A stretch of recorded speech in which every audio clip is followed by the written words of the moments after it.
ஃபியூச்சரை வடிவமைக்கிறதுல ஏஐ ரொம்பவே important place வகிக்குது. நம்ம டே டு டே லைஃப்ல ஏஐ நிறைய முன்னேற்றங்களை கொண்டு வந்தாலும் பல்வேறு வழிகள்ல நம்ம வாழ்க்கையை பாதிக்கவும் செய்யுது.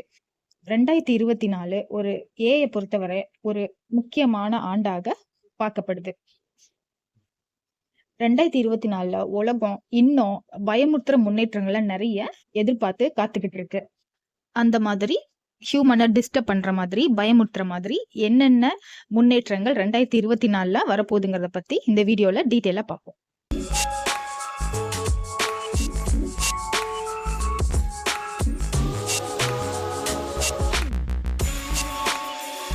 Number 1, AGI, artificial general intelligence.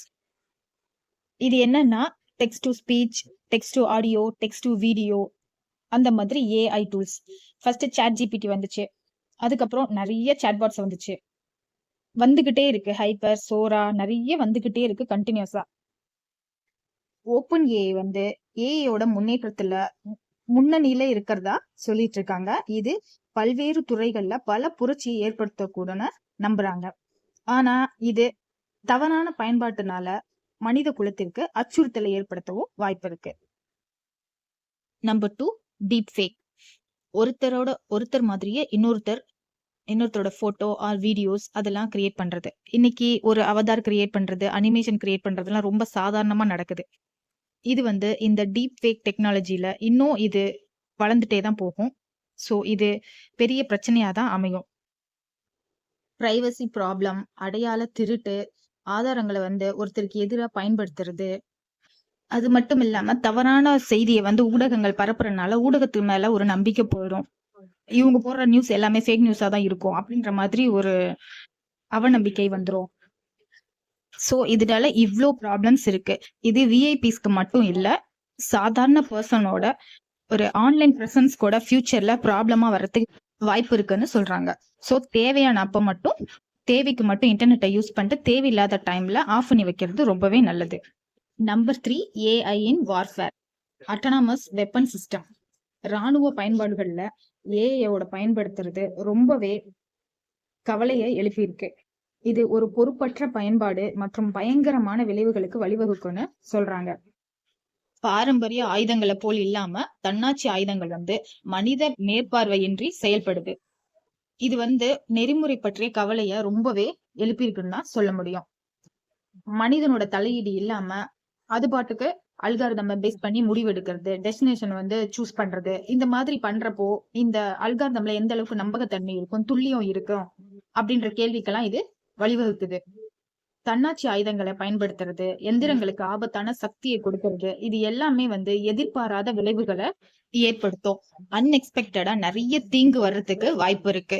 தன்னாட்சி ஆயுதங்களுக்கு போராளிகள் யாரு, குடிமக்கள் யாருங்கிறது தெரியாது. சோ உயிரிழப்பு நிறையவே இருக்கும். அப்பாவி மக்கள் ரொம்ப பாதிக்கப்படுவாங்க. சோ இது மக்கள் தொகை இடம்பெயர்வுக்கும் நீண்ட கால சுற்றுச்சூழல் பாதிப்புக்கும் ஒரு பெரிய வாய்ப்பா அமையுது. இத பத்தி சர்வதேச அளவுல விவாதங்கள் இன்னும் போயிட்டு தான் இருக்கு. நம்பர் 4, வெளிப்படைத்தன்மை இல்லாமை. ஏஐ அல்காரிதம்ஸ் எப்படி ஒர்க் ஆகுதுன்றத பத்தி ஓப்பனா சொல்லாம, அதை எக்ஸ்பிளைன் பண்ணாம எப்படி முடிவை எடுக்குதுன்றது யாருக்குமே தெரியாம இருக்கு. ஏஐ மாடலை எப்படி ட்ரெயின் பண்றாங்க, அல்காரிதம்க்கு என்ன யூஸ் பண்றாங்க அப்படிங்கறத பத்தி எதுவுமே யாருக்குமே தெரியல. சோ அதை புரிஞ்சுக்கிறது ரொம்பவே கஷ்டமான விஷயமா இருக்கு. ஏதாவது ப்ராப்ளம் ஆச்சுன்னா அதுக்கு யாரு பொறுப்பு ஏத்துக்கிறது அப்படின்றதுலயே ஒரு பெரிய ப்ராப்ளம் இருக்கு. இது ஒரு பெரிய டிராபேக்கா பார்க்கப்படுது. இதனால சுகாதாரம் மற்றும் ஷேர் மார்க்கெட் போன்ற துறைகள்ல நிறைய ப்ராப்ளம் வர வாய்ப்பு இருக்கு. Number 5, rise of AI influencer. இவங்க ஒரிஜினல் மாடல் மாதிரியே இருக்காங்க.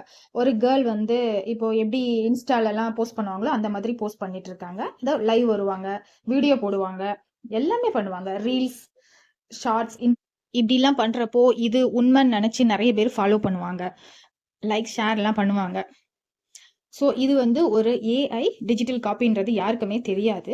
இது இப்போதைக்கு கரண்டா இன்ஸ்டால இருக்க வெர்ச்சுவல் ஏஐ இன்ஃப்ளூயன்சர்ஸ். இந்த மாதிரி 2024ல நிறைய ஏஐ இன்ஃப்ளூயன்சர்ஸை நம்ம பார்க்கலாம்.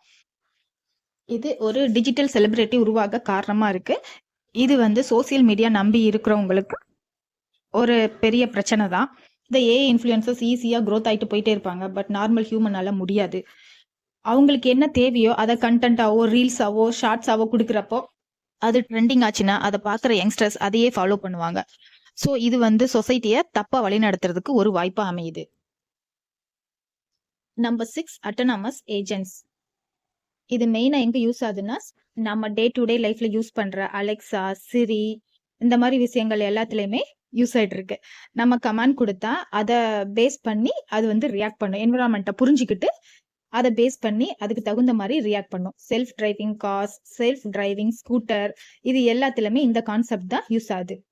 என்னதான் நம்ம கொடுக்குற கமெண்ட்ஸை புரிஞ்சிட்டு அதுக்கு ரியாக்ட் பண்ணாலுமே அதுக்கு அறிமுகம் இல்லாத ஒரு சுச்சுவேஷன் வர்றப்ப அதனால ஹேண்டில் பண்ண முடியாது. இப்போ நம்ம அலெக்சான்லாம் வந்து நம்ம ஏதாவது ஒன்று அதுக்கு தெரியாதது கேட்குறப்ப சாரி ஐ டோன்ட் நோ அப்படின்னு சொல்லும்.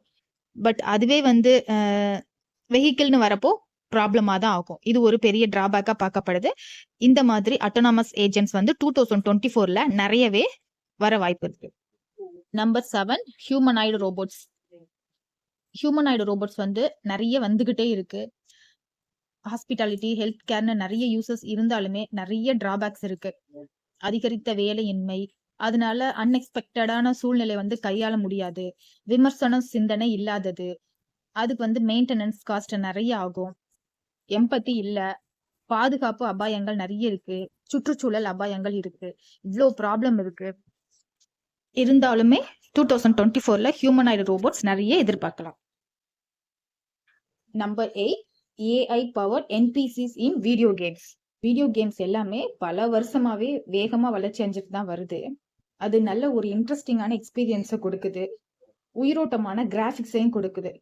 இருந்தாலும் இந்த கேமிங்கோட அடுத்த எல்லை வந்து ஏஐயால் இயக்கப்படும் விளையாட முடியாத என்பிசியோட வளர்ச்சியில தான் இருக்கு. இந்த என்பிசி வந்து அதுவே வந்து ஓனா ட்ரெயின் பண்ணி ஓனா வந்து விளையாடுற மாதிரி திறனை கொண்டிருக்கு. ஹியூமனோட அறிவோட அளவை அது அப்படியே பிரதிபலிக்குது. இயற்கையா வந்து அதனால லாங்குவேஜை புரிஞ்சுக்க முடியும். அதுக்கு காமன் சென்ஸ் இருக்கு, உணர்ச்சி நுண்ணறிவை வெளிப்படுத்தும், இந்த கேமிங் உள்ள இருக்க வீரர்களோட தொடர்பு கொள்ள முடியும். இந்த மாதிரி முன்னேற்றங்கள்லாம் இருக்கிறது வந்து அதிர்ச்சி அளிக்குது. இது உற்சாகத்தை கொடுத்தாலுமே பெரிய கவலையை தான் கொடுக்குது. இன்ட்ரெஸ்டிங்கான கேமிங் எக்ஸ்பீரியன்ஸ் கொடுக்குற அதே வேளையில நிறைய சவால்களையும் இது முன் வைக்குதுன்னு தான் சொல்லணும். 2024ஆம் ஆண்டுல முதல் வீடியோ கேம் வந்து என்பிசி கேமிங் காட்சியில நுழைறப்ப அந்த யதார்த்தத்தோட எல்லையை வந்து தாண்டி இருக்குன்னு சொல்றாங்க. இது வந்து டெவலப்பர்ஸ்க்கு ஒரு சிக்கலான சூழ்நிலைய உருவாக்கி இருக்கு. Number 9 real time text to speech technology. இந்த டெக்ஸ்ட் டு ஸ்பீச் டெக்னாலஜியோட அட்வான்ஸ்மெண்ட் எல்லாமே போயிட்டு இருக்கு. ஏஐயோட பேசுற விதத்தையே டோட்டலா மாத்திருக்குன்னு தான் சொல்ல முடியும். பிளே ஹெச்டி 2.0 டர்போ போன்ற new generation text to speech நல்ல ஸ்பீட் மற்றும் குவாலிட்டியா கொடுக்குது. முன்னாடி இருந்ததை விட எல்லாமே ரொம்ப பயங்கரமா பண்ணுது. முன்னாடிலாம் வந்து இது ஏஐ வாய்ஸ்னு ஈஸியா கண்டுபிடிச்சிடலாம். இப்போலாம் அப்படிலாம் கண்டுபிடிக்க முடியாது. மூச்சு விட்டு பேசுறது, இடையில கேப் விட்டு பேசுறது, ஒருத்தர் எப்படி கொஞ்சம் இழுத்து பேசுவாங்க, கொஞ்சம் நார்மலா பேசுவாங்க, அந்த மாதிரி ஒருத்தரோட ஸ்டைல அப்படியே கேப்சர் பண்ணி அப்படியே பேசுது. ஸோ ஒரிஜினல் வாய்ஸ்க்கும் ஏஐ வாய்ஸ்க்கும் டிஃபரன்ஸ் சுத்தமா தெரியாத மாதிரி இருக்கு. இது வந்து நிறைய மோசடிக்கு வழிவகுக்கும் தான் சொல்ல முடியும். ஃபார் எக்ஸாம்பிள், ஒரு பர்சனுக்கு கால் வருது, அவங்களோட வாய்ஸ் வந்து அவங்க ஃப்ரெண்டோ இல்ல ரிலேட்டிவ் மாதிரியே இருக்கு. அவங்க வந்து சில பர்சனல் டீடைல்ஸ் எல்லாம் கேட்கறாங்க, சம் ஃபினான்சியல் டீடைல்ஸ் கூட கேட்க வாய்ப்பு இருக்கு. இவங்களும் நம்பி நம்ம ஃப்ரெண்டு தானே அப்படின்ட்டு நம்பி கொடுத்துட்றாங்க. ஸோ அந்த இடத்துல பிரைவசி பிளஸ் ஃபினான்சியல் ப்ராப்ளம் நிறைய ஏற்பட வாய்ப்பு இருக்கு.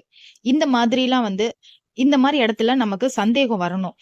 உண்மையிலேயே பேசுறது நம்ம ஃப்ரெண்ட் தானா, அவங்க நம்பர்ல இருந்து தான் கால் வந்திருக்கா அப்படிங்கறதெல்லாம் கன்ஃபார்ம் பண்ணிக்கணும்.